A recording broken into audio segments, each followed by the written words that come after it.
Have you ever had one of those times in your life where you look back and think to yourself, what the hell was I thinking? This episode is one of those times.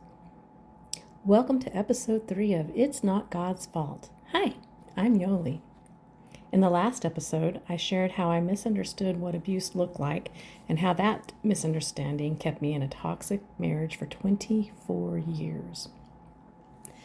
And today I want to talk about the first red flag I ignored. This is the story that should have stopped everything.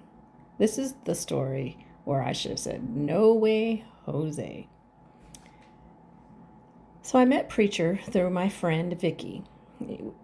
We had all gone to school, to the same school, and she was like an aunt to my son, or aunt, depending on where you're from.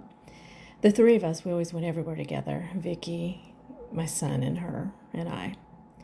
Every time I went to her house, Preachert was there. He and her brother had a little bedroom band. They never played anywhere, but they took it pretty serious. At first, he seemed normal. He was funny. He was easygoing, harmless, pretty good looking.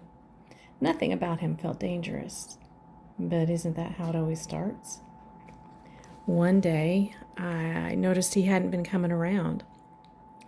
And I asked her about it, and she said he and Dave had gotten in a fight, but she didn't really go into detail what it was about. She just said he has a temper, he explodes easily, and he gets upset over stupid stuff.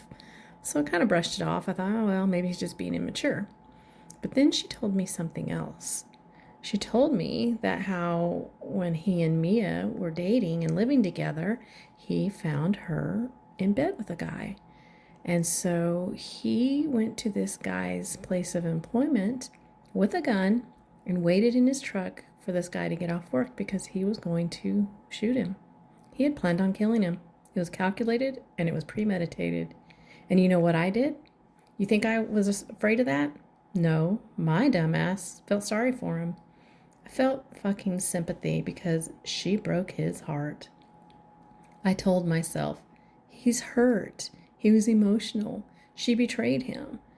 And since he didn't actually follow through with it, I thought, oh, well, he was just a normal hurting guy. And Preachert never denied it. Matter of fact, he bragged about it quite often, about how lucky that man was he didn't show up for work that day. That should have been the red flag that stopped me in my tracks, but it didn't. This story told me everything I needed to know. It told me how he believed that his pain justified violence. It told me that his rage was acceptable and that he thought that he was a victim. And it also showed me that he had lack of self-control. It told me that he thought his anger excused cruelty and that there's no such thing as accountability. I just didn't want to see it. I wasn't ready. If someone justifies revenge or brags about their violent thoughts, talks about hurting people, or blames others for their rage, or even laughs at their own frightening behavior, they're not being passionate. They are dangerous.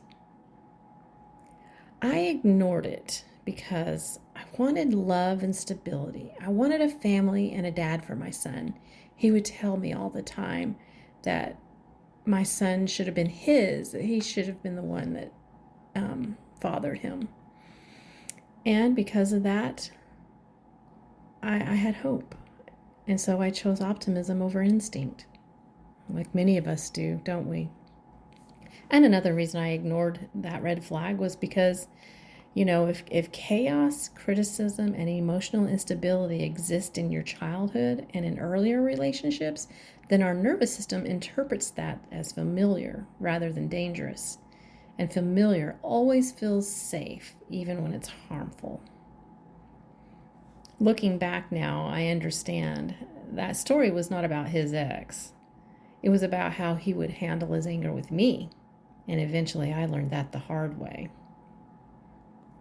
If you're ignoring red flags right now, I want you to know you wouldn't be mean if you walked away. You would be very wise and smart. You're allowed to choose safety. In the next episode, I will talk about what happened when his anger stopped being just a story and started showing up in public. Thank you for listening.